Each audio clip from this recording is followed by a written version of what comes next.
Well, that piece of shit didn't work. It would have, but it's too long. Kept hitting the ground. So, I'm monkeying around with a few different socket combinations and extension combinations, and I got a short socket, a real short socket, and a normal, 2-inch extension, whatever it is, 2.5, 3-inch. And I just barely got my fat hands in between the cross member and the van. So I got the gasket out. I think we look at that mess. This is how it was in the on the pan. It looks like they just torqued the hell out of those bolts. This probably started leaking at one point in time. They're like, oh, let's just tighten the bolts. And, yeah, that's what happens. So, anyway, yep. So hopefully, and these two ends right here that we're looking at are the ones that were pushed out of the pan. So hopefully that's where our moisture was coming in from, since this thing sat for, well, I don't know, 2, 3, 4 years or so, something like that. So, yep. Oh, put my door handle on. I don't know if you guys seen that already. Yeah, that's nice. It's only 2 bolts. Not in a bolt. Don't do anything else to the inside yet.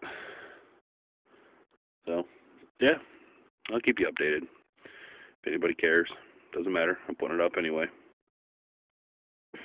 Well, I got the pan gasket changed. Got the engine cleaned out. So, yeah, disclaimer, don't try what I'm about to tell you at home. I take no responsibility for you ruining your car. I drain the oil, and then I put some diesel in it, in the oil, where it goes there. Ran it for 10 seconds, shut it off.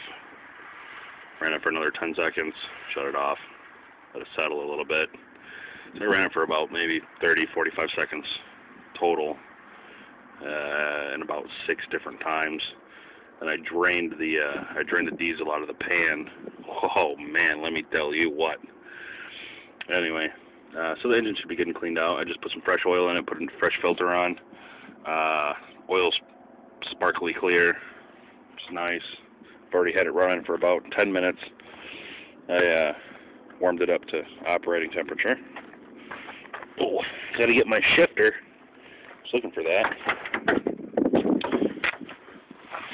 Let's see. Probably ought to put that back in there. There we go. Anyway, let's hear it run. We're gonna need the gas. It's kind of tough because usually it's helped out with the key and some levers. Hear that? It needs new plugs and wires, so I'll get there, but nice. It's cooled down for a bit because I was working on the radio. Put a radio in. Good thing is all the speakers work, but they've got the left and right channels crossed over, so I'll have to fix that too. Got a little brake light. Uh-oh, problem. Yeah, 183,000 even. Well, 0.5. Now I was driving around the parking lot when I got it. Let's listen.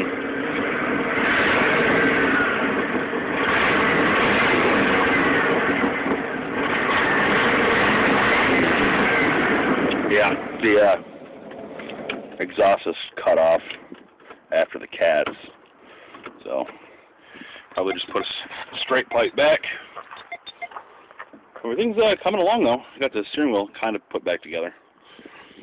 got to get I don't think I want to get a new column, so what I'll do is I'll try to put this one back together and get a new lock cylinder, because I've got one in my other Bronco. We'll see if that'll fit together. Yeah. So now comes the fun part. Now that I've got it running, I've got the oil changed and the engine cleaned out. Fun part is going to be that wheel and going through all the lights, finding out what works, what doesn't, checking relays, checking fuses, figuring out what the hell that is. You know, it's probably the wires for the defroster in the rear window, which I'm going to have to figure out and place back together, because I've got another tailgate in my other Bronco that also has the rear defrost. So it's nice that it came with the window, because those were, I broke one of those when I was a kid in the Bronco that I've got right now, the 87. And it was like a $300 replacement for that one window. So I got an extra, which is awesome. Fantastic. Yeah.